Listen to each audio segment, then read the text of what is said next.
So, welcome to Northern Powerhouses, our business success stories series of interviews, where we discuss with local business leaders their backgrounds, their successes, their challenges, and what's really driving them forwards. And this afternoon, I'm delighted to have with us Oliver Corrigan, who's Managing Director at WorkWell. So, firstly, Oliver, thank you for spending a bit of time with us. And if you'd like to introduce yourself, WorkWell, what you do, how you help people, that'd be great.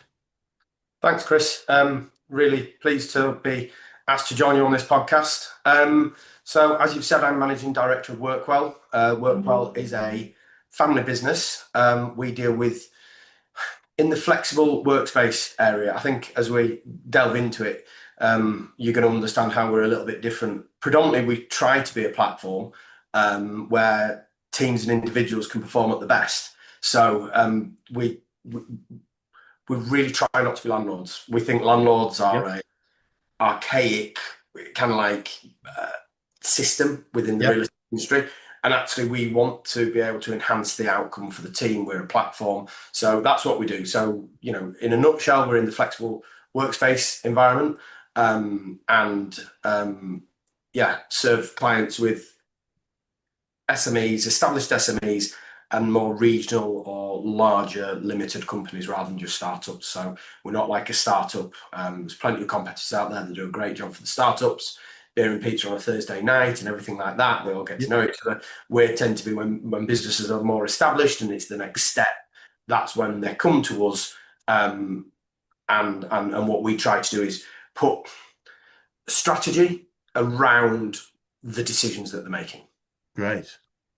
So, yeah, no, it's great. So what makes a perfect client for you? Who are the sorts of people, whether that's probably not so much industry, but the type of people that would benefit best from working with you? So the perfect clients. We always say they're kind of like knowledge-based workers. So the Yep. people, we see the chair and the desk that people sit in. It's a shell in which for those people to perform. Yep. So we want high performance people, and that Yep. doesn't want to sound elitist or anyone like that. But if I can get a 10%, 15%, 25% improvement out of the team, the value that we're driving back to our Brilliant. customer, I kind of see there's two ways that people make money. Some Yep. people make money out of what I call scarcity. It's the supply chain that they put pressure on, and it's maybe unique resources and things that they can exploit. Yep. Brand very much goes into there. I think the other one is about massively driving value. And you hear everybody like go, "Oh, it's 10x this and it's 12x this." We're looking to really be on that value side, that value generation side. So it kind of makes what people are kind of spending with us a no-brainer. Brilliant. Wonderful.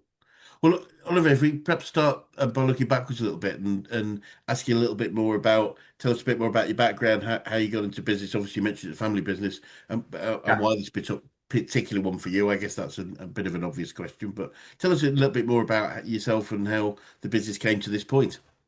So, I think so. You understand a bit of a background. My father was very much so. I like to think I was as well. We're very creative. We're very kind of like we want to. It's as a family business, we want to pin our colours to something that we're really proud of. It's not Brilliant. just making money. Yeah. My father started in farming. That was his passion. His father was a butcher and had farms, but predominantly a butcher's business. Yep. And through a series of unfortunate scenarios, my father started about the age of 14 with nothing. And he rented where we are with one of our office parks, actually, a paddock at the front field, put some chickens in a hut, looked after the chickens while he went to school. He had a soap making business before this at 14. His like entrepreneurial grit is Brilliant. unbelievable. But Brilliant. basically, he kind of like started, his passion was in farming. That's where he really cut his teeth. You'd ask him, when he was in his late 50s and say, what do you do? And he's like, I'm a farmer. It's like, well, no, you're not. You do industrial, you do residential, you do this. Like, you're so far away from the farmer. And he'd stand there in his tweets and go, no, I'm definitely a farmer. So the history is very much farming. So we're on a Yep. farm today. I'm looking out over my cattle, and I've kept that as a legacy business for my children. Brilliant. The one thing with farming first generation is that farming first generation, I don't want to be too controversial on anybody backlash, but it's very, very hard to make pay. So Yes. diversification has to be built Yep. into the bloodstream. So what basically happened was my father identified as a farmer, thought, how can I afford to farm? And then went to spin off a load of entrepreneurial different businesses in order to fuel his hobby, which was farming, Love basically. it. So from chickens, we went to pigs, we had a bit of land, so a bit 300 or 400 acres he managed to amass, which I think is good for one individual in a lifetime. Yes, Um, definitely. but then we ended up with quarries and fish cake factories and park home sites, and it was all those spin-offs to almost fuel his farming addiction. Love it. Better word. So yeah, so we've ended up in commercial space. We had bought multiple farms. Leeds was, I don't know what you call it. There's probably a convoluted word where it was becoming more knowledge-based industries. I mean, when my father started, the Corn Exchange was where he would sell his produce. So you can imagine the change that he saw in his lifetime. Yes. Yeah, absolutely. So Leeds was becoming more knowledge-based. There was the opportunity there for the office space, and I think we'll probably go into there. But that's where we started. What's Yeah. about us in the background. I very much entered the journey as a very young child, at, I say young, 12, in the farm, collecting eggs, sweeping barns, mucking out pigs. Brilliant. But when I really started coming on to I'd say the scene at, maybe early 20s, we'd very much transitioned into commercial space. Yeah. Going back to that comment I made about being creative, I found it very much a channel for my creativity to create great space, aspirational space. Yep. On the other side of my family, my mother's family have a lot of pubs, restaurants, that type of thing. So I when I was 14, I did a summer working for one of my cousins in a Hell's Angel pub, and all these big bikers and things, Brilliant. collecting glasses and stuff like that. That was mega, and kind of like brought that passion in as well. Kind of like very, I come down. That's Yep. a very farming passion as well. I'd come down to the breakfast table. There'd always be 3 or 4 people around the breakfast table. It was that type of Yes. environment that I grew up in. So it's kind of creating this commercial real estate with the desire for the design and for it to function as well. I think that's my Yorkshire roots. And then this hospitality and service based thing Yes. have all come in. I think I'm a little bit away from the original question, but I think that kind of gives you a positive history of the farm and like how I've ended up massively Absolutely. passionate about what we do. No, I think it's bang on. As you say, there's an entrepreneurial background all the way through your father through to yourself. Interestingly enough, one thing I've found is I think hospitality is probably one of the best groundings for certainly for customer service, that but business in general, just building relationships, dealing with customers effectively, because I think it isn't just about being nice, it is also about maintaining a firm relationship with people. I guess I was going to say, especially in a biker's pub. I'm not sure how Yeah, easy it is in a yeah. biker's pub, but we've got to make sure everybody in the establishment gets on with each other, don't we? And we need to Yeah. challenge Oh, behaviours. 100%. 100%. It teaches you service. It teaches you what the customer wants to Yeah, understand that. But it's not also sterile. You can't yeah, just the customer a box of what there's people deal with people. It's a bit of a cliche thing to say that is, but people deal with people. yeah, So it teaches you that. It teaches you to get it wrong in a live environment, and you can't go and speak to yes, a manager like you mess up, you got to own up. And I think it teaches humility as well, which is I think it's yeah. like people who have that humble nature and don't think they know it all are probably the people who are learning the fastest. So. Great. Couldn't agree more. So looking back over all that time, what are some of the biggest issues and challenges that you've had to overcome? So the biggest issues and challenges, I think, was coming from a farming background, Yep. using animals, quarrying, that type of thing. Um, we transitioned the business model. So I think one of my dad's superpowers was spotting a market early, Yep. diversifying quickly, Yep. and delivering something that people want in a like in a clever way. So like Yep. our park home sites, where other people were getting like polished park home bases. I don't know this because I wasn't close enough to the detail, but they were getting polished concrete. Like my dad was like, people aren't bothered about the polish of the concrete. Right. We can Yeah. like save money there because ultimately a park home's going to go on there, Just and on top of it anyway. Yeah. so what we were able to do was quickly exploit opportunities, what we didn't really wasn't really a skill set that we had within the business was kind of like that strategy. My dad didn't want to manage huge teams. I think we've spoken about that. So we grew them manageable and then kind of exited at the right time. So Yes. he's good timing. And it wasn't really that strategy and understanding how different business models work. So I think the biggest challenge, one of the biggest challenges and lessons, was about getting the capital right, the capital stack right. Yeah. I'm still massively on that journey now. But I think any business going from what is a small business to, to a business that someone works into a business that someone works on and wants to grow, whether it's just a bit or a lot. In our experience, what happened, we went from, and I'll give you the example, the Park Homes I was more aware about the commerciality of the business. Yeah. So fundamentally buy a site for, I don't know, £1 million, it would have 40 units on, let's say. I'm trying to do quick maths here in my head so I don't get it wrong. You'd tidy it all up, you'd put a unit on, each unit was costing you £50,000 to put on, so each unit would cost me, each unit in a base would cost 100,000. Yeah. I think, Right. yeah, and you might be selling that for 150, 160, so you're recovering your capital deployed really quickly. Yeah. It went to a model of renting. So we're £5 million into an office. In year one, we'd only receive back Yeah. 4,000 or something, or 450. It was like, right, well, we're shortfall of another £4.5 million to do the next project. So I think that was a big lesson to getting that capital right. It worked really easy before 2008, and then the financial crisis and all the extra, all of that type of stuff. That really put strain on our business. We navigated it well. We'd fortunately transitioned into a serviced office model, which kind of was a bit hairy at the time, but it appeared to be the knife that we needed to cut the cake at the time, but we didn't realise it. We'd kind of done it for other reasons. The world imploded. Yeah. We lost probably 2/3 of our customer base over a 3-month period. But when we had a small customer base, we were just lucky to have land in a very dynamic industry, which was actually a call for the time, because we were like, it's a financial crisis. What do we do? Well, we still need an office to work from. Yep. But I want to give a 5-year commitment. Oh, well, there's those guys down the road, and we can only 12 months. So it was very lucky, not the only saying, but the harder I work, the luckier I get. You make your own luck, 100%. Yeah.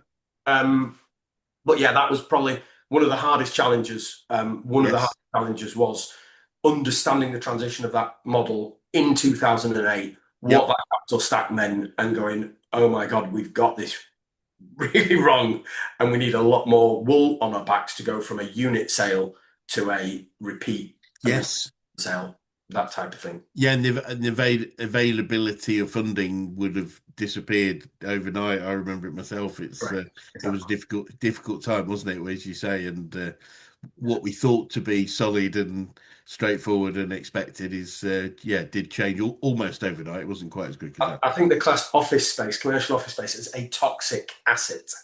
So it was like a toxic asset class. And you're like, oh my God, literally 3 months ago, you were saying it was bulletproof, and now it's toxic. Yes, that's not healthy. Yeah, that's not a word you want to hear really about your own industry. We've got a farm. You've seen we've got a farm. Forget all of that. Look, we've got a farm. Lend us some money. Yeah. No. So yeah, cash flow, getting the cash flow right and the capital stack right, and doing all of that. I think any business needs to learn that to grow, develop, and it's a growth lesson that people need to understand. And one I would say I've been on since probably 2008, and still there's an awful lot of grey areas to that absolute 100% understanding and appreciation of everything. Amazing. And whether it's from the challenges that you've identified or successes, etc., what would be some of the biggest things you've learned about growing a successful business? Obviously, you've touched on quite a lot there, but anything else that's relevant? So I have got a very relevant thing. The caveat, and I keep caveating these answers, is the scale that we're working on. We are working on, for what we are, relatively small scale. We're probably still servicing somewhere in the region of 12 or 1,500 desks throughout the Leeds and Harrogate region. But I mean, for that, it's still small scale. if that makes sense, If, for if, in that we're in. if you want to Um, compare it to something national or international, I would understand, but Correct. That's what I it's mean. still And quite so a scale, isn't it? Yeah. so the advice is kind of know your customer. Yeah. Know your customer. So, like, if you know your customer, you know the value, and it's something I'm going to be, I think, coming on to an awful lot because I think it's the one bit of business that I truly think we understand how we add value to whom. Yeah. Uh, that's kind of a mastermind subject. If you know that and you're driving that value, Yeah. tough times, you become a no-brainer. Yes. You're you're 5x, 10xing someone's investment in you. How do they then move away? You are, and it's really important that you're adding that value. You know that value that you're adding. You know how you're adding that value. And the best example I use across the board in COVID, our we only lost 7%. We were 93% occupied throughout COVID, and that was Wow. knowing our customers, knowing what they wanted, pivoting, having mature conversations. And that's where I caveated it, Chris, at the beginning. Like, if we had 20,000 desks, we had, hundreds of customers, I think it would have been a very hard job to do. But the fact is I think during going into COVID, we probably had about 80 to 120. It's hard because he's a co-working desk, a customer for us is, Yeah. the repeat meeting room business, but we had probably 80 really core customers and 120 wider customers.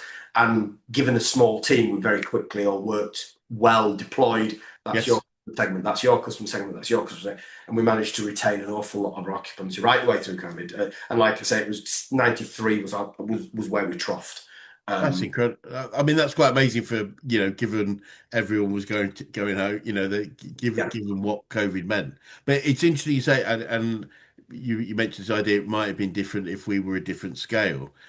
My personal belief is businesses stay successful because they stay close to what makes them successful when they're at a smaller level to scale. It's like people often say, I would get people going, don't want to get too big because then the culture will change. Well, the culture will only change if you allow it to change. yeah, We're going to bring more people in with different types of culture, but if we are really clear on what our culture is and we educate everybody and manage people to it, then it itself will be the reason that we grow effectively, if that makes yeah, sense. yeah. My dad used to paraphrase that in a rather rude way. Am I allowed to swear? Good, 100%. He used to say, grab the bull by the tail and keep hold. It'll always pull you through the shit. Basically, Brilliant. you'll get out of it. Remember what's adding value to your business and just keep hold of that and it'll get you out of tough times. I, And that's kind of I couldn't agree more. I love that. I'll grab that one. We're going to come on to quotes and sayings a bit later on, but but I think that's the key thing is that principle you described. If it wasn't being done in 100x type businesses of your type, then perhaps that will be the challenge that people faced. Is like know your customer is very true. I mean, it brings to mind we one of my business heroes is a guy called Sir Terry Matthews, who you probably unlikely to have heard of, but he's the first. He's known to be the first Welsh billionaire. So billionaire made his first billions in microelectronics the same time as Alan Sugar. Basically, he yeah, was, but chose to not be. Not be famous. We couldn't. We had him come to one of our conferences, and he wouldn't go anywhere social media. There's no selfies going on, nothing, not interested at all. And he asked us very simple. He asked a question. Oh, he was asked a question, and we managed to get him to speak. He doesn't naturally speak because again he wants to be in the backlight. But he came and spoke for a little while. And someone said what's your secret to business?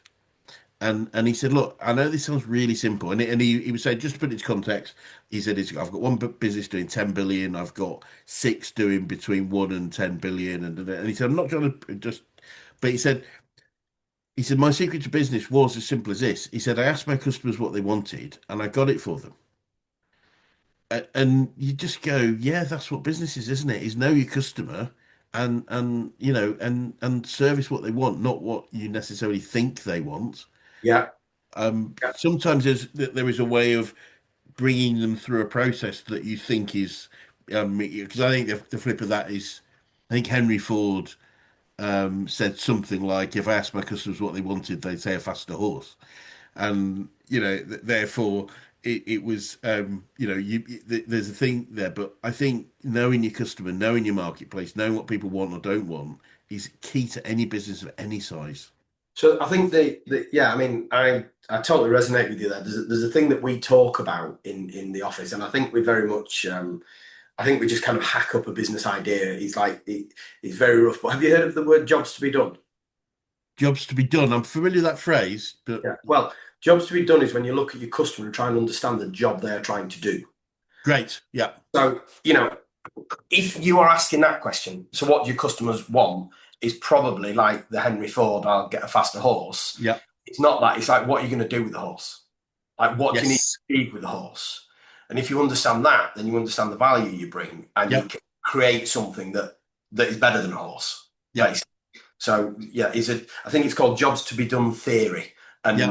that kind of unifies those two ideas. Understand Yes. what your customer wants, and then think and innovate about how you're going to deliver it in a better Yeah. way, and understand as well. I think as well what your customer doesn't want.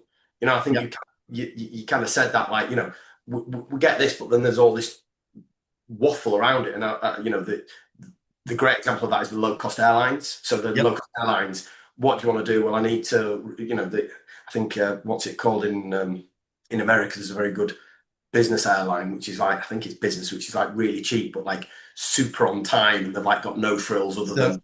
Southwestern was the original model for That's it. Ryanair and etc. Yeah. Yeah. Yeah, that's it. So that's yeah, that's something. My interpretation of that. I think it's yeah, it's interesting. Because I heard I think I can't remember his name, Michael, isn't it? The Illyria, I think it is the Ryanair, and somebody said, well, you were thinking of charging people for the toilet, and because of this idea of being overcharged, and he said, look, we're thinking about it because a lot of people don't need to go to the toilet as much as they need. The point there being is if there's less toilets because people don't aren't paying for it, we can get four more chairs in which case Yeah, people their prices would be lower. So if this wasn't about making more money, this was about the yeah, yeah. focus of reducing flight. I've been on South, funny enough, I flew in Southwestern many, many years ago, and it was very much the initial of, yeah, we got you there on time, to a point which I found interesting is they start to taxi before people have got to the seats because it is all about we guarantee to get you on time. Now, the safety, I mean, I think people, and so you start to think about, so is getting to your seat safety or is it just about containment? We're not going to move till you're sitting down, so we know that we've got you in place. It was literally you're walking along, it's starting, and it was the only other place, funny enough, I've been on a plane where at the back there were two sets of rows of seats facing each other with a little table. Yeah. So you could literally have a meeting and a conversation with people around a table. And I thought, how cool is that for business? Really good idea. Yeah, yeah, really good idea. We'll continue the conversation online. Yeah, so absolutely, let's focus on what our customers understand. But I think one of the, as you say, what the jobs to be done. We often talk about what problem are we solving for the Yeah, client, because if you solve yeah. a problem, then you're all over that. Um, Thank Oliver, I think you're aware we're a business coaching organisation. I'm just keen to know who the best coaches you've had, whether that's business, sport, life in general. Who's had the biggest impacts on you?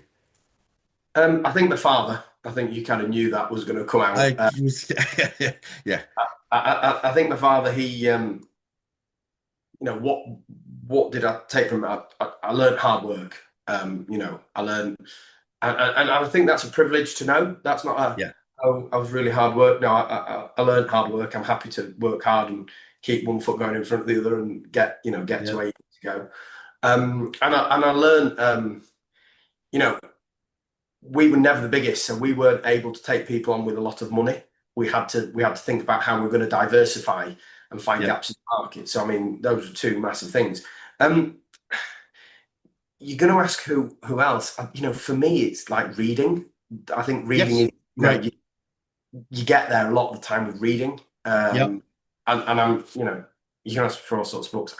I'm coming blank with I've got several, but they'll all be like Why by Simon Sinek and all the yeah, like the great.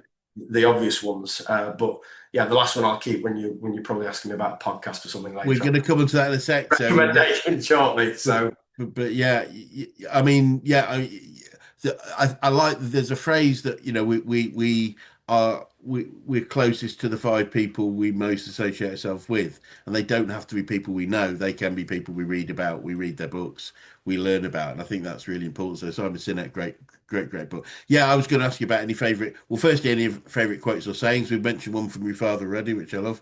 But any Yeah. favorite quotes or sayings that you have, again, about business or life in general, because that you can share. So I think that this, and it stems both business and life, is about being make sure you're not penny wise and pound foolish. You know, Yeah, the lad can see, the cost of everything and the value of nothing. I think that's, to me, it's very much, and how that works in business is, if all you ever try to do in your life is seek to go the cheapest route, you end up with a fairly cheap product. It's about understanding your customer and building that value around that. I mean, we were talking about Southwest and low cost, but there are many other business models. And, for me, yes, if I travel somewhere, I'm a bit of a nervous traveller. So low cost planes, I would gladly pay a king's ransom to be looked after and make sure that I've not gotten the wrong plane and that type of thing. It's that's where I want to put the budget, and that's, to me, going to the other side of the equation, which is understanding the value and the cost. yeah, It's not always the lowest cost that wins. I think that's very much reiterate our business buying practice, which is saying to our customers, your office is 5 to 10% of your staff. And I know I'm coming up about sales here. It's not saying that, but if you can put your staff in an environment that enhances them, it far outweighs the money that you pay for your office. And absolutely. whenever I'm making decisions, it's like, I literally made a decision today, which was we're redeveloping an asset. There's a value engineering option on one of the assets, which is to save £10,000 on the carpet. Now, Right. I think that's not true to what we do. We're going to lose some acoustic performance. But the biggest thing for me is it's going to tread under your foot wrong differently. It's 2 mil, Yeah. 2 mil thinner. And so I've told the team to put the more expensive carpet in. So when our Brilliant. customers are walking into the room, not only do they see the design, they see the aesthetic, but it's even in the tread of the foot. They've got Love that, it. that, and that is hopefully me being value conscious rather than cost conscious. So Yeah. the saying is understanding the value over the cost. Or I've got the exact saying. I'll tell you. It is. He knows the cost of everything and the value of nothing. Yeah. So yes. Totally love that. And what's interesting about it, I'd suggest, is we do certain amount of sort of, well, behavioural profiling and communication protocols in what we do with helping people learn better and communicate better. And of course, there are a lot of visual people that record record images. That's how they remember stuff. It's like, and but there are also a large number of the population what we call kinesthetic, and they Yeah. feel things. They record memories by feeling. So kinesthetic people that would be less interested in how things look, but absolutely value what it feels like. So your point about walking on a carpet, if it feels cheap, then I Yeah. expect to pay cheap, and that's the point, isn't it? Sometimes it's um I and think the thing of that, though, it goes into life. Like, yes, value your time off. Don't, value your time off and yep, understand that. Don't try and cut corners there. yep, Really, work hard. But equally important, that isn't the same, because I think that's too cliche and cheesy. But, equally important, you've got to reward yourself, and you've got to know yeah. that, investing in your own well-being and mental health is what we're all here for. And it's the thing that keeps you in the game longer. It's funny you say that. It just brought me back to one of the guys that trained me many years ago, and he was talking about he had a pair of $100 socks. All right. Right, $100 socks. He paid $100 for a pair of socks, and you don't need to spend $100 for a set of socks, but they made him feel. He always wore them to any sales meeting he had because they made him feel amazing. Not Yeah. not just the feel of them, but I'm wearing $100 socks. And he always remember that. And he just said, "Yeah, wear my $100 socks," which is just interesting because that just increased my feeling of my personal value by Yeah. wearing something of that value, And so, yeah, no, the value is so important. It's knowing, before we started, we were talking a little bit about success and things. It's what is success for us, and Yeah. that's the value. And the value can be anything. It doesn't. Time is such a valuable thing, as you've already highlighted. Don't Um, discount that. Don't discount it. It's the one thing we only have a set amount of, and we don't know how much it is. That's it. can't get it back. And as you say, we just none of us know how long we got, so it's so important. So yeah, I mean, yeah, on the learning front, any favourite books or podcasts, and if you can't remember, that's absolutely fine. We've mentioned Simon Sinek, but anything else that comes to mind? Yeah, I mean, I think genuinely to me, the thing that I always kind of go to when, so again, a bit of background around this. I think it was Mark, is it Mark Cuban, who says Yes, sales heal all woes or something like that, right, which yeah, yeah, and there is a lady called April Dunford who does a podcast, which is the positioning podcast. right, She's written a couple of books as well. The titles kind of escape me now, but uh, that is kind of my guiding light. It's about positioning, which kind of yes. cascades onto it's kind of like, right, okay, deal's gone badly. I'm thinking, oh my God, the deal's gone bad. And I'm, like stressing like, is the business model right? We should have won them. There were target, what went wrong? Da, da, da, da. And I'll just kind of get the head into the podcast. I've listened to it. I don't know how many dozen times, but head into Mm. the podcast about knowing. Now, she works in positioning in tech businesses. Yep, So it might be a bit hard work for some people. You got to modify, but it's about understanding. It's just there's a thing called a positioning statement. It's kind of like 5 lines.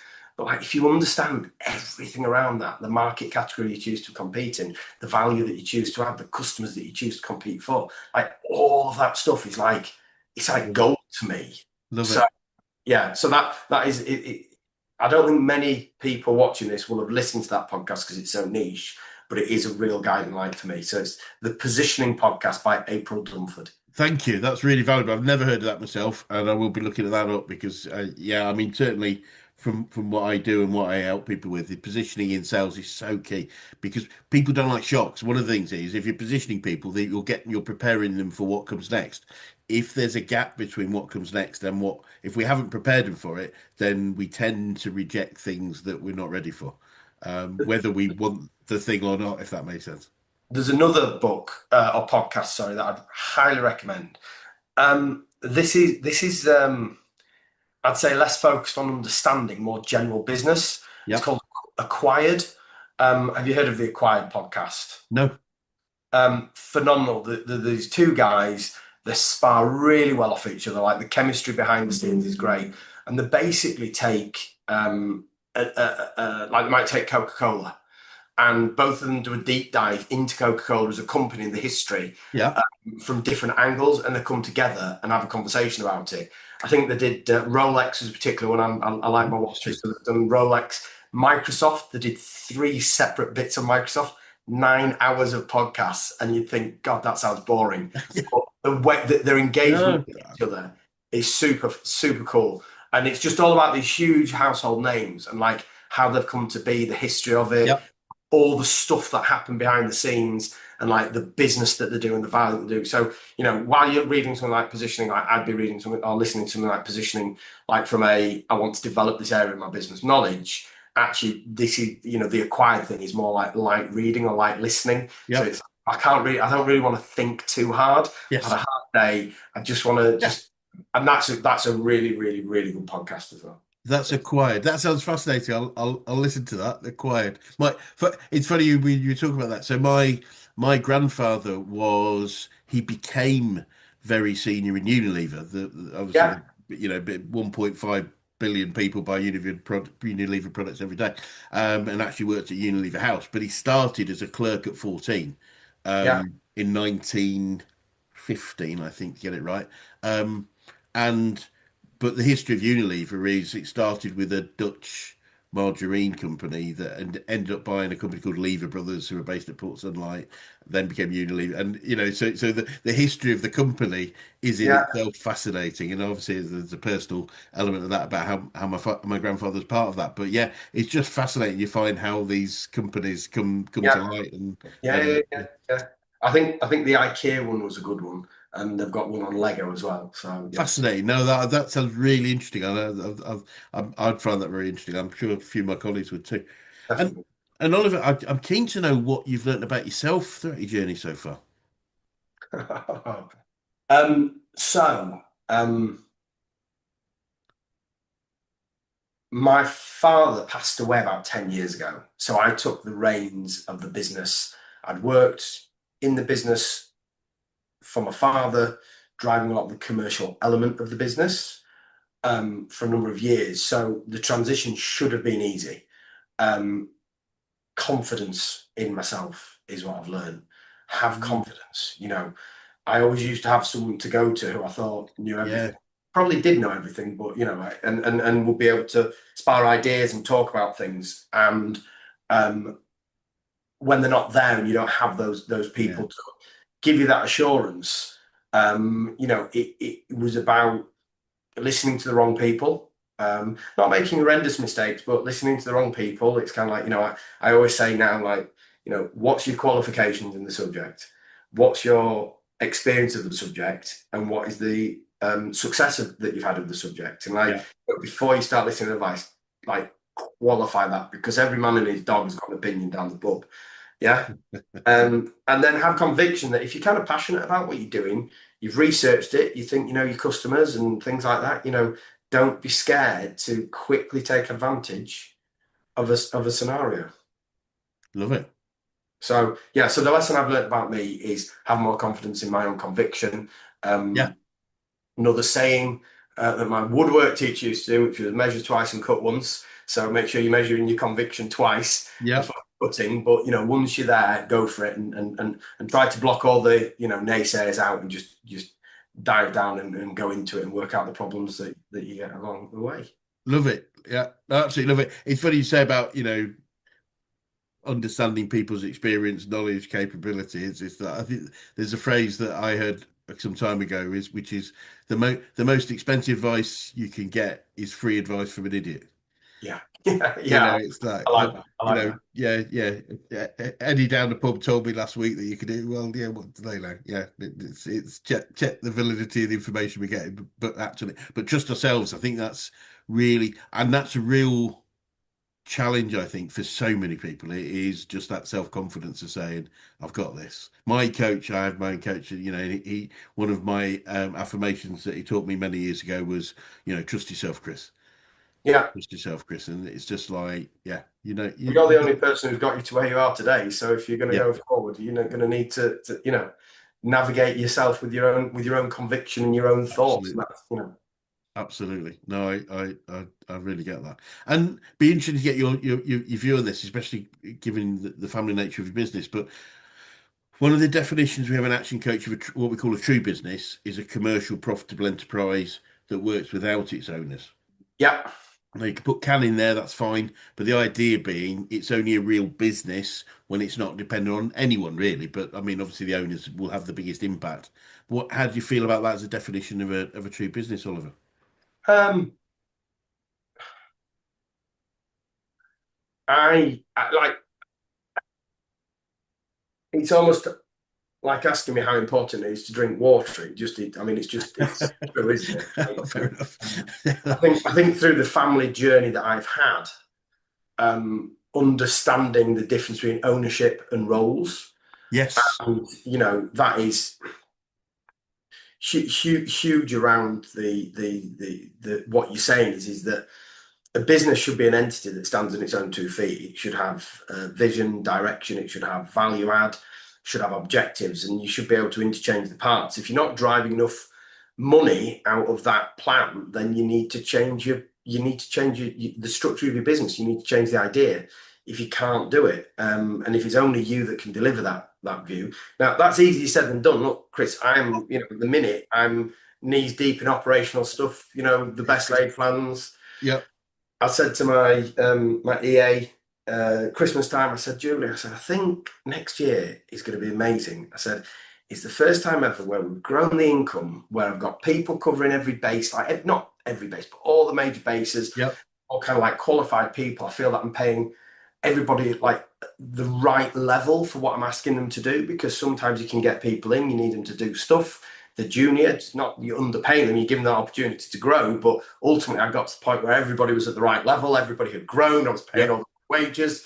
Yeah, and I said, I think 26 is going to be an amazing year where I can really focus on working on the business, developing the business, really adding that value proposition. And I'm having the busiest operational year of my life because a couple of things hit the fan, and you have to react as an owner. And the important thing is steady the ship, get Yeah. it back on course, and then go right. How do I step back again? And it's you step back, you stay stationary, you then add another 20, 30, 50% capacity. Something hits the fan again, you have to step in, you have to fix it. Is that not the journey of an SME entrepreneur type scenario? And yeah.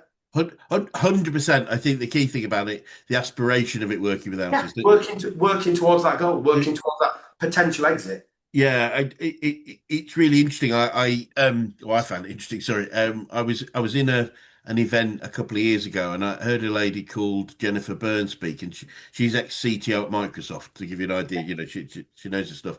And it was a room full of founders, owners, MDs. Um, and she said, and you could see the consternation in many people's minds, including mine, and in many ways, which she said the job in the US now, when they recruit C-suites, executives, CEOs, CFOs, CTOs, is they actively test them on their ability not to do things. Yeah, And you can see everyone going, did she just say not? And it was, but from my interpretation was our job is to lead great teams of people and empower and influence them. So our first view should be who needs to do this? It's not me. Whereas most people have got to a certain level of success, significant level of success often, by how much they do. And yeah, so it's quite a big mindset change. And it's a big bit of work that I often do with especially founders is that change from, the first thought being, what do I do? yeah, To who do I get yeah. to do stuff? Isn't that a decision though of how you wish to take a business? Some people just love doing a certain job, certain craft, and you can grow to a certain scale as long as you're aware that you're not going to have value in the business. Yes, we it is. So we and we mean this with absolute respect. We call that a job. Yeah, So correct. we're still trading our time for money. It can be very, very well paid job, and that's absolutely fine. There's nothing wrong with jobs, but a real business is when it is independent of people, and that's just that definition of I um, align totally with you, Chris. I'm yeah, not yeah, arguing that. I'm just saying that people can be mindful to go, I love doing this job and this is what I want. And I need a team of 7 or 8 people around me to enable me to do this job. And I'm aware I'm going to structure it that when I'm on holiday, yes. that job isn't happening. And that's what I want to do. Uh, And then the other side, which is I want to grow a business. And the two totally separate things. it's really no, you're bang on. It's just I have a job and I'm supported by a bunch of people that really help me do that job really well. So things like professional services would be a good example of that. It's having people around it.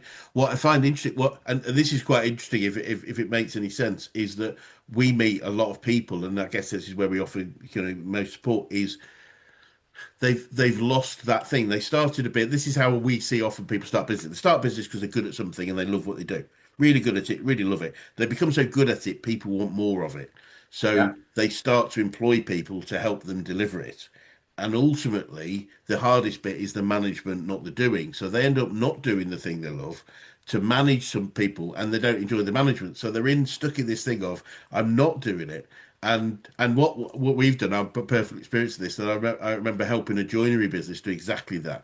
Loved making furniture, loved making furniture, was the best furniture ever, and so lots of people wanted it. And we got to the point when we first met him, he was managing a bunch of joiners that are doing the stuff that he loved, Yeah. and not doing so.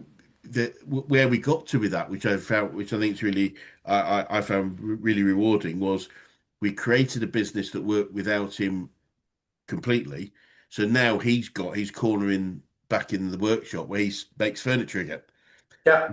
He's the highest paid Brilliant. joiner in Yorkshire because Brilliant. it's Yeah. because Yeah. Yeah. Yeah. Yeah. but I think it's just that definition and it isn't for everybody 100%. But I think we touched a little bit about this before we started is being clear on what we do want and then Yeah. making it happen. I think Yeah. and yeah, cool. So and so it is about what we want. So looking forward then, Oliver, what does the future look like for you and for Workwell and what challenges do you think you might face if any? What's happened? I'm Lots of. getting your weather now, by the way. I've just noticed that. Oh yeah, oh yeah. The storm's blowing through. So I think what I really want to do with Workwell over the next, I don't know, 10 years is growth. We were talking about growth, not growth at all costs, not growth at cost of quality. No, Keep really solid customer base, keep close to our customers about what they want. But it would be great if we could add 4, 5, 6 extra sites in the next 5 to 8 years. That's kind of Yeah. like my Brilliant. goal. It might get a bit hot for me, when we started to when we've kind of absorbed a very Yorkshire local area. Manchester and Newcastle, I think, is okay in a day, but Brilliant. certainly we start falling further afield. At the minute, it's just about doing our craft, doing it well, growing organically and sustainably with a good customer base. Next year, we've got a new site in Leeds opening just off the train station. So Oh, brilliant. that's going to kind of put our Harrogate just off the train station. We've got Carrwood and Brookfield just a minute away from a major motorway network, and then we've got Leeds just off the train station. Brilliant. It's very much opportunity driven, but York and that type of area is very much on our hit list to Great. start open and thereafter. So we've got a real quality network of high end, flexible commercial office Yeah. spaces within the Yorkshire region. Wonderful. That's going to be exciting. That's going to be incredibly exciting. So it'd Oh, be good to swing by another 6, 12 months and just see what the yeah, yeah. next stages are. I'd love to do that. And just looking back a little bit over your development of the business, is there anything significant if you could change anything? Is there anything significant that you do differently over that period, do you think?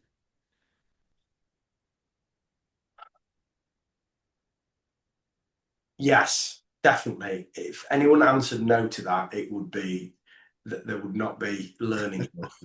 Um, it is what are the most significant things I've changed.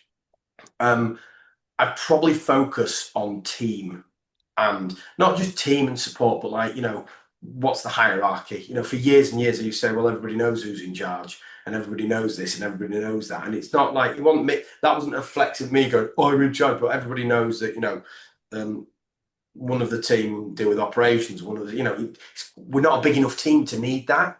Yeah. Oh, how wrong was I?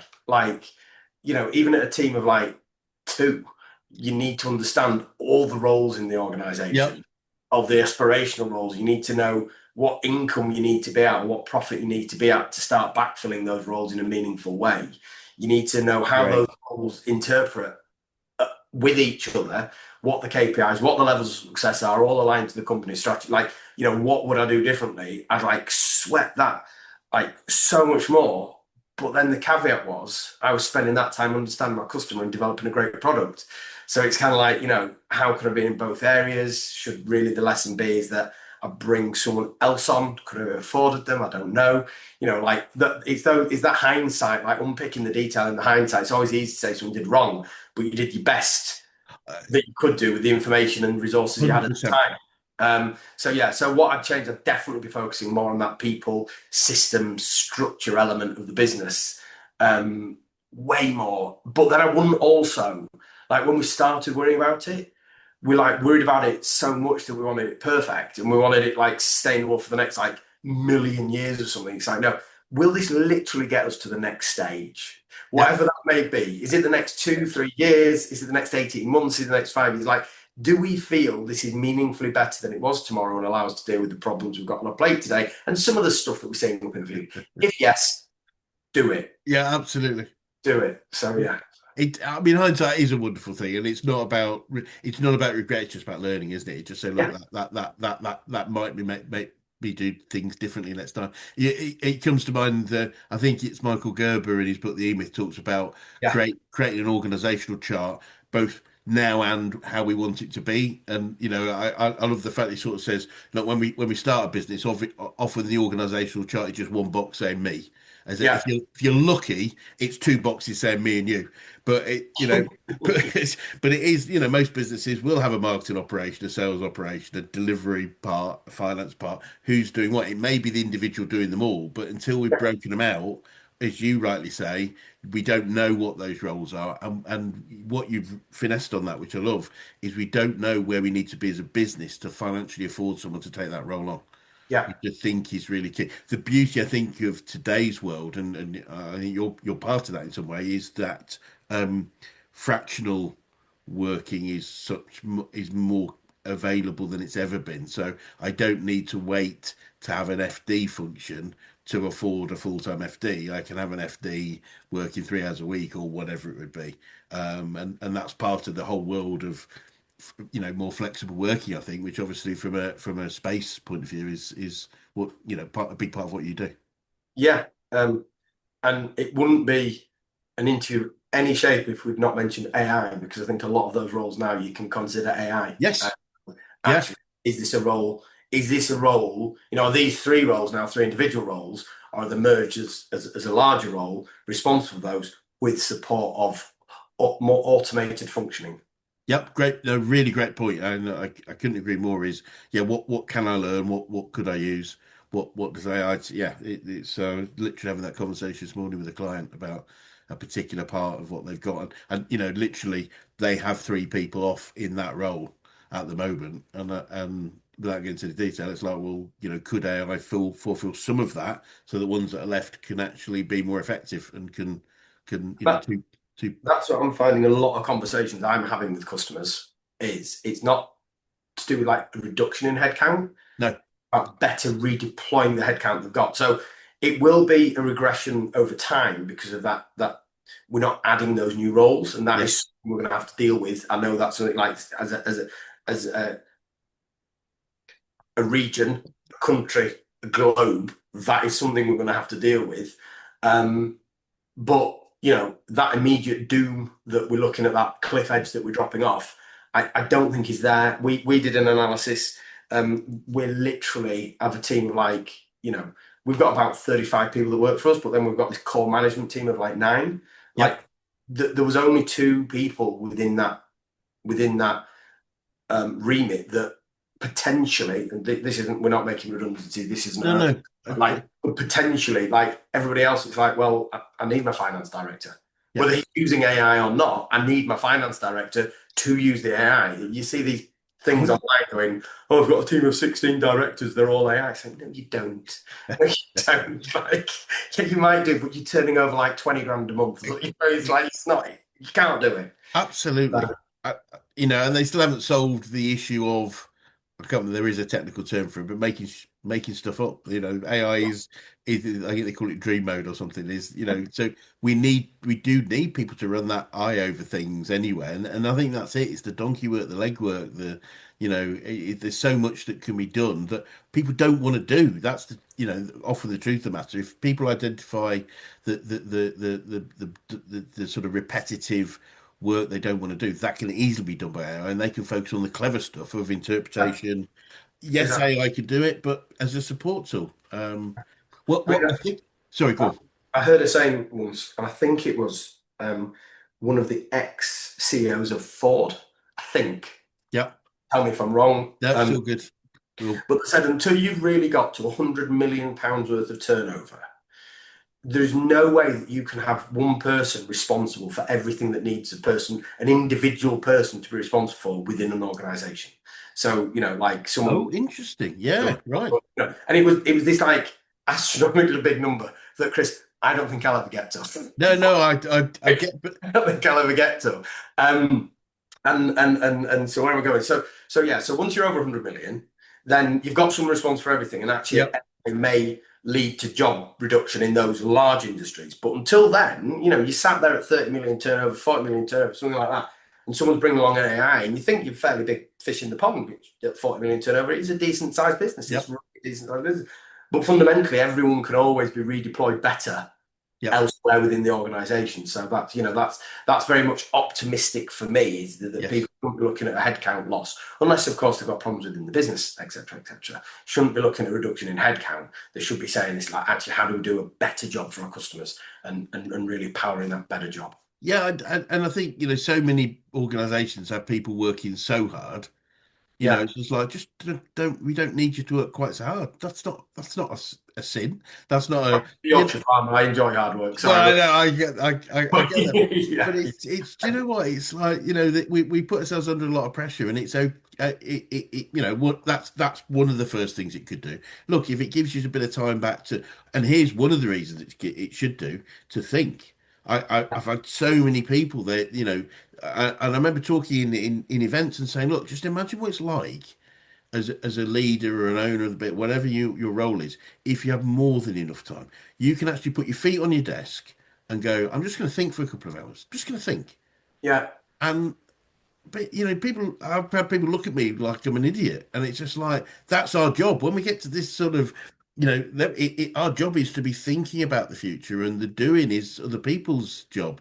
And yet, too many people still feel the need to be doing 60, 80, 100-hour weeks, and that's virtuous. And for me, it's neither virtuous or profitable, No, um, no. or healthy. I think it's interesting you say about think because I certainly can't think for 2 hours if that makes sense. Deep thinking comes. You need a lot of space to think deeply.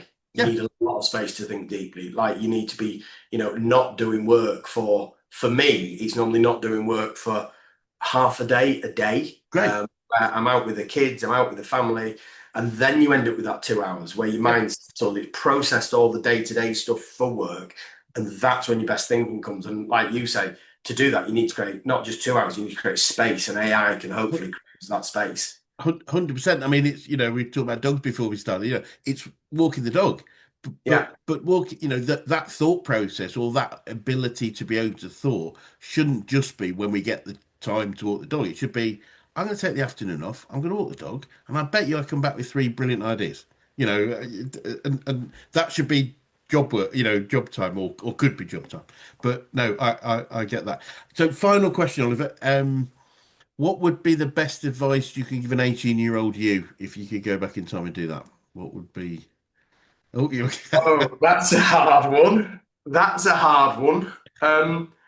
I suppose using hindsight, this is going to be, really, really. some is So I suppose one thing that my father said, which is, you know, you've really got to feel it before you hire someone because it's harder to hire someone than it is to kind of get the job done at any level. But you've got to hire people to get past that level. So I think, really taking that to core. We've never been quick to grow. It's not been a vanity. Oh, we've got 60 people. We've got 30. We've Yeah, never, I get that. So I think really re-emphasizing to myself. I think getting on the bandwagon of learning through books as soon as possible. Like I look back at all that time I squandered as a kid, and you're like, it's part of what like you grow up with. But could you just imagine not having anything to do for a summer holiday? And actually, if you just read you wouldn't have been interested, but you listened to some amazing podcasts about businesses. You did this, you did that. Now we see that as like our ultimately pleasurable time to be able Yes, to yes. do that. And like, go back to it as a kid and just say, look, just give 10% of that time and just imagine those compound gains that you're going to get over time. So yeah, and I think just really, really realize that the challenge that you've got ahead of you. And while I've said about recruiting slow and things like that, it needs to be delivered with the team. You're not, you know, you don't have to be the leader of the team. You Yeah, can have the team and just kind of everything we talked about, just sit down and just go, get this in your head. You can get something going, think about owning it, not working in it because you're just buying yourself a job and realize that you need the team yeah. to get to where you're going to be. So really focus on those, really, really focus on those. And while I say it, it's the hardest part of my job is doing that. It's the hardest part of my job is, someone said to me the other day, don't think anyone can't do any job that you've done. Like you're Yeah. doing better than you, like in your business. And I said, I 110% agree. I couldn't agree more. But if you could help me find those people, that would be amazing. Because the problem is, if you find the wrong people, and it costs you 9 months and normally six figures in either lost income Yeah, or wages. And it's that surety of being able to make those right hires, which is yeah. really, really, really hard. Really It hard. is. It is. They do exist, but it is I difficult, know that, yeah. and it's more. But I think the other thing that we could do over time is grow them. It also Yeah, is peak. And then one of the things a big thing we do with so many organisations that we talk about is talk about recruitment. So traditional recruitment is typically recruit on experience but sack on attitude. If that makes sense. So I yeah, want I want a top, whatever, whether it's an FD or whatever it would be. So we look at CVs and we pick the two or three that are most experienced or best fit at a work level. Yeah. Whereas, but we sack on attitude. We recruit on experience, sack on attitude. Whereas we say, let's do it the other way around. Let's let's find all the people that are really excited about the role. Base level of experience, totally get that. But then let's bring them through and let's train and grow them. And if you get people with great attitude, then we will have people there for a very long time doing amazing things. I So feel. a great book recommendation, which I think would be interesting for you to read and then apply your theory to it, Yep. is Who, the John. the A method for hiring. So it's Who, WHO, the Yep. A method for hiring by Jeff Smart. It Jeff is Smart. Yeah. absolutely, sorry, go on. No. I am familiar with the book, 100%. Oh, Uh, ah, Thank you. But it's a great recommendation for people watching this because it's a book I recommend every single time. However you recruit right now, at the very least, ask that. Who's a great book. you put it down and think, how have I not been recruited for that? Like, what the hell's wrong with me? Like, it's so obvious, but it's so effective. But I mean, part of the thing that just be comfortable with is recruitment used to be an employer's game. Yeah, I.e., there were lots of people excited to work just to get a job and work for us. That it's the other way around now. It's an employees game. So we have to be better at inspiring, leading, retaining great people. So it's just a different game. 30 years ago, you put a job advert out for a good job and you'd have a bunch of really excited people. Nowadays, you can apply for a job. You can apply for 10 jobs in 10 seconds. yeah. And so it's a different way. We just have to be different to where we were. But yeah, no, I get it. It's like that blindly flash in the office. Why the hell didn't I do this before? Oliver, it's been fascinating talking to you today. I honestly could keep going for another couple of hours, but time is against us. But for anyone, so firstly, thank you for your time. It's been absolutely insightful. And for anyone that's watching would like to get in touch with you or work well, what's the best way of doing that? Website, inquire through the website, workwelloffices.com. Yeah, it'd be great to show some people around some other spaces, show people how we're different, how we're not just a Brilliant. segregator, cup of coffee. Even if it's just to chew business ideas over, you can tell them Absolutely. something that I'm passionate about. When you said at the beginning you love talking about business, well, that's me too. Brilliant. I suppose with all our customers that we've got, it's just interesting listening to their businesses and the growth. Yes. So things like that. So yeah. No, it makes perfect sense. And as I say, it'd be great to swing by another 6, 12 months and just see how the development of the growth is going on. But for now, thank you so much for your time. And just to assure people, if you inquire through the website, it does come under my nose as well. So yeah, Cool. anybody referencing this, I'll get excited about it. So okay, Brilliant. Thank you so much. Brill, thank Cheers. you.